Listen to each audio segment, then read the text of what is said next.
A veces no nos damos cuenta, pero las palabras que usamos son como llaves. Ajá, Algunas te abren puertas a oportunidades, a conexiones, y otras, bueno, sin querer, te las cierran en la cara. totalmente. Hoy vamos a meternos en una pregunta que creo a todos nos ha pasado por la cabeza.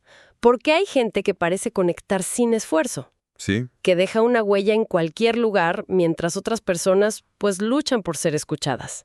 es todo un tema. Hoy vamos a desarmar ese misterio pieza por pieza, basándonos en un audiolibro fascinante que lo analiza casi como una ciencia. Me encanta el enfoque. Nuestra misión para esta charla es sacar las herramientas más prácticas de este material, entender cómo conectar, cómo influir y sobre todo cómo dejar una impresión que sea positiva, pero auténtica. Claro, que no se sienta falso. Tral que vamos a explorar es que esto de la inteligencia conversacional no es un don. ¿No? Es una habilidad que se entrena y que puede cambiar no solo cómo hablamos, sino, bueno, nuestro destino.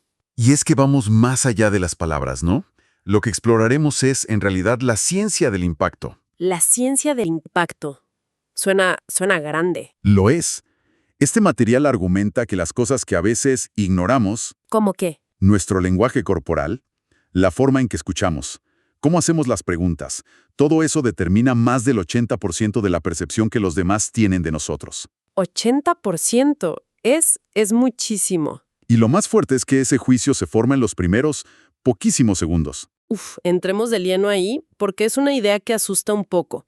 El material arranca diciendo que nunca hay una segunda oportunidad para una primera impresión. La frase clásica, pero es que es verdad.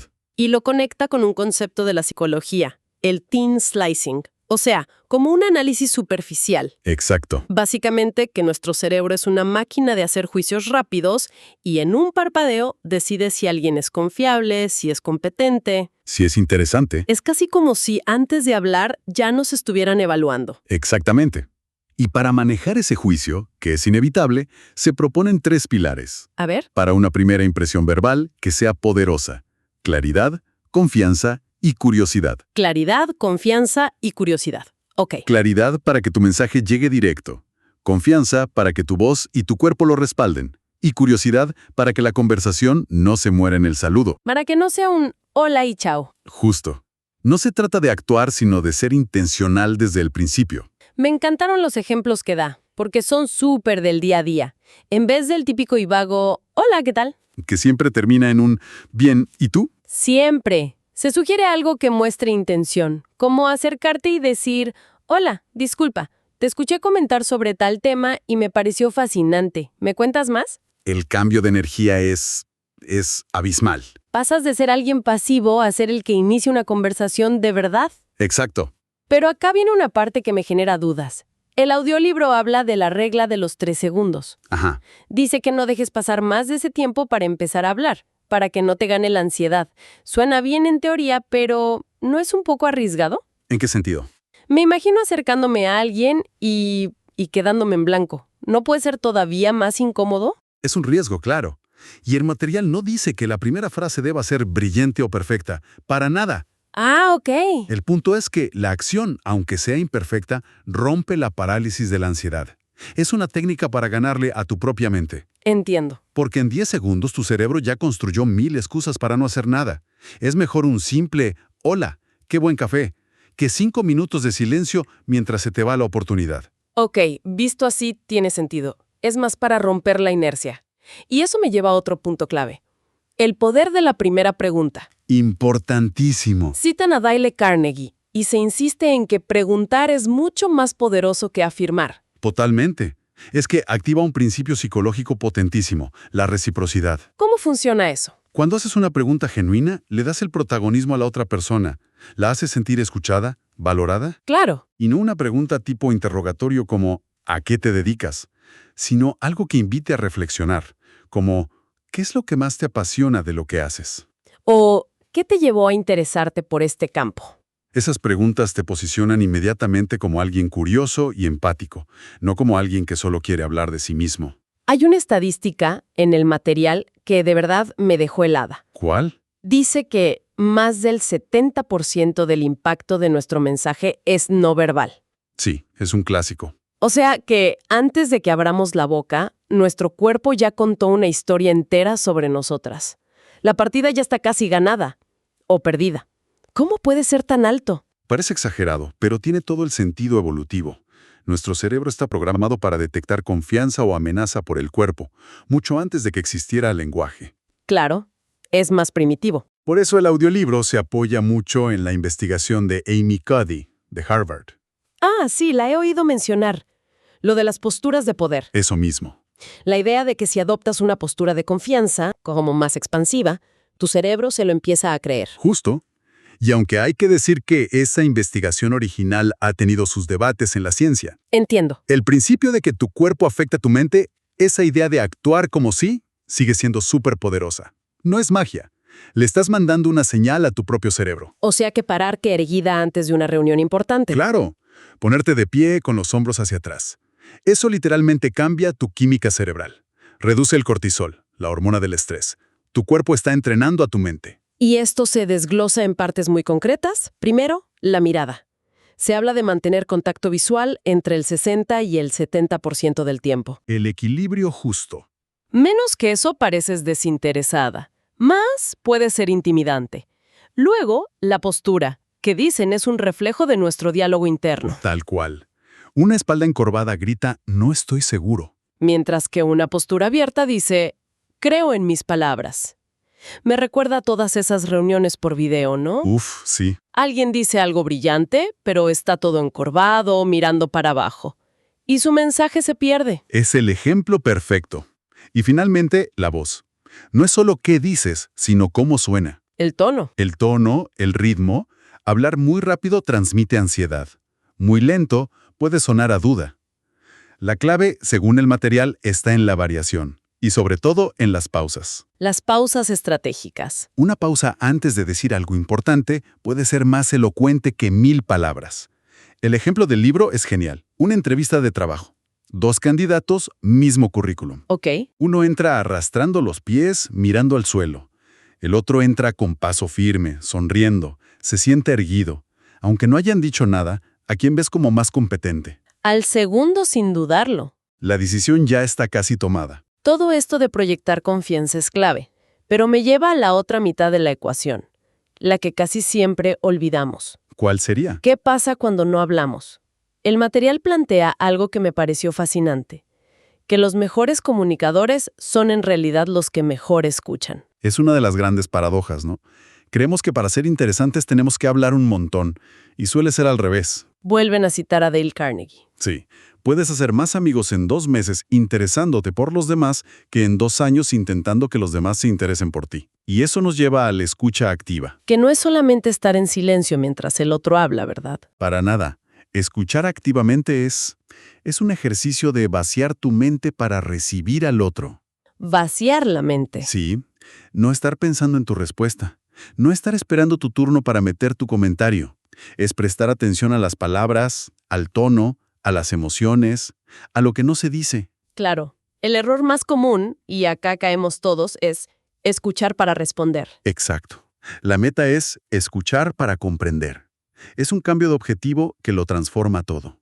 Y esa escucha se conecta directo con el arte de preguntar. Me encanta cómo lo describe el libro. Las preguntas son llaves que abren conversaciones. No candados que las cierran. Exacto. Y diferencia entre las preguntas cerradas, tipo, ¿te gusta tu trabajo?, que solo llevan a un sí o un no, Y se acabó la conversación. y las abiertas, como, ¿qué es lo que más te desafía y te emociona de tu trabajo? Eso ya invita a contar una historia. Pero ojo, hay una advertencia importante ahí. A ver, Hay que tener cuidado de que la conversación no se vuelva un interrogatorio. totalmente. Nadie quiere sentirse en un interrogatorio. El secreto está en el equilibrio. El audiolibro lo llama un baile. Te mueves entre una pregunta abierta, una escucha profunda, y después un comentario que aporte valor. Que demuestre que entendiste. Exacto. Es una danza, no una entrevista policial. Bien, hablemos de una de las herramientas más potentes que se mencionan, las historias. El storytelling. Hay una afirmación increíble, que nuestro cerebro está programado para recordar hasta 22 veces más una historia que un dato suelto. Es una locura, pero es así. Es la herramienta de los grandes líderes, de Steve Jobs presentando el iPhone o de Martin Luther King. Totalmente. Y lo interesante de la fórmula que propone situación, conflicto y resolución no es solo una técnica, Ah, no. es un reflejo de cómo nuestro cerebro procesa el mundo. No estamos hechos para listas de datos, estamos programados para entender el viaje, la causa y el efecto. El viaje del héroe, que le dicen. Justo. Por eso una historia bien contada, por simple que sea, se siente tan natural. Atrapa nuestra atención. Y de las grandes historias pasamos a las pequeñas palabras. Me pareció súper útil el concepto de palabras prohibidas. Las muletillas que los quitan fuerza. Sí, y confieso que soy culpable de usar varias, como creo que, es solo mi opinión, pero, o el clásico, no sé si me explico. Suenan humildes, pero en realidad transmiten duda. Totalmente. Son como fugas de credibilidad. Exacto. Y en contraste están las palabras inteligentes, que no son más que un lenguaje de convicción. A ver un ejemplo. En lugar de creo que esto podría funcionar, decir estoy convencida de que este es el camino. ¿Ok? En vez de no sé si me explico, probar con permíteme explicarlo de otra manera. Y lo importante, como aclara el material, no es sonar arrogante. Claro, no es ser soberbia. Es asumir la responsabilidad por tus ideas y presentarlas con seguridad. Ok, una vez que tenemos estas bases, el siguiente nivel es la adaptación. Se habla de ajustar nuestro estilo a la persona que tenemos enfrente, Ajá. identificando 4 perfiles. Me pareció un poco esquemático, ¿realmente funciona así? Es un modelo, claro, una simplificación, pero es útil como guía. Una especie de mapa. Exacto. Piensa en ello como ajustar la frecuencia de la radio. Está el perfil analítico. Necesita datos, lógica, ir despacio. A esa persona no le vendas una idea con pura emoción. Ajá. Luego está el expresivo. Conecta con la energía, las grandes ideas. Con ellos los detalles minuciosos aburren. Entiendo. El amigable valora la confianza, la relación, el cómo nos vamos a sentir. Y finalmente el dominante, que va al grano. Quiere resultados, no quiere perder el tiempo. Reconocer con quién hablas es clave. Es un salto cuántico en efectividad. Y esto se vincula directamente con la persuasión, que el libro se esfuerza mucho en diferenciar de la manipulación. Una distinción crucial.